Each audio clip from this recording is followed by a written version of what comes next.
In today's episode, we will show you an ultimate method for stress-free rice cooking with a pot in your cupboard. Hello everyone, this is Yuri. Akira です。 From our previous video featuring Sushi Rice, Shari, we have received voices from our valued subscribers that rice cooker isn't something everyone has at home. True that. So today, we will do a quick video on how to cook rice with an ordinary pot. For process of measuring, washing, and soaking rice, take a look at our first episode. Click here to jump. So let's take a look at what Akira-san is doing. I think he already has a rice ready in the pot. We can see Akira-san putting the pot on high heat. Here, make sure not to step away and keep an eye on your pot. When you spot a little steam coming out, then you will also be able to see a small bubbles too, like this. Once you spot these two signs, put the heat on low. Now don't hesitate and open the lid. Give your rice a good stir. We're doing this so that less rice will stick at the bottom of the pot. Close the lid and cook it for about 12 minutes. Alexa, 12分のタイマーをかけて。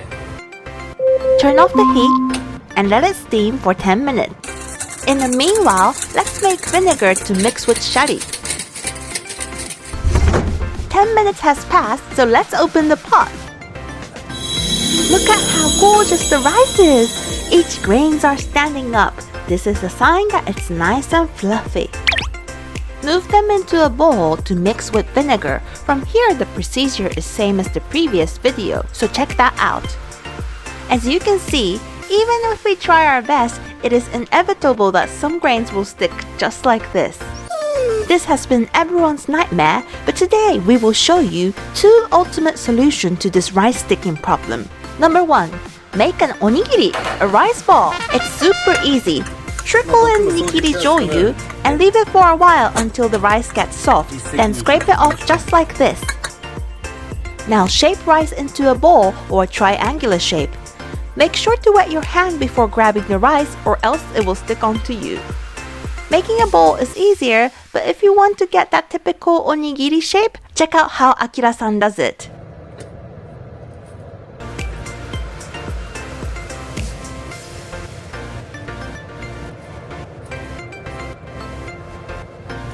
Finally, wrap it with nori seaweed and you're done. A lovely flavor of nigiri joyu is something you want to come back for more. Perfect for a light bite between your cooking. Number 2 will require a little help from a tool, that is, to use an oven sheet. Place the sheet so that it covers all the surface of the pot. Here, make sure to pour in extra water underneath the sheet so that paper won't directly touch the hot surface. Pour in the rice and water from the top. But this method needs extra caution as there is a risk of fire. So unless you really want no rice to stick, I would suggest you making an extra treat for yourself. Thank you and ありがとう。 See you in the next video.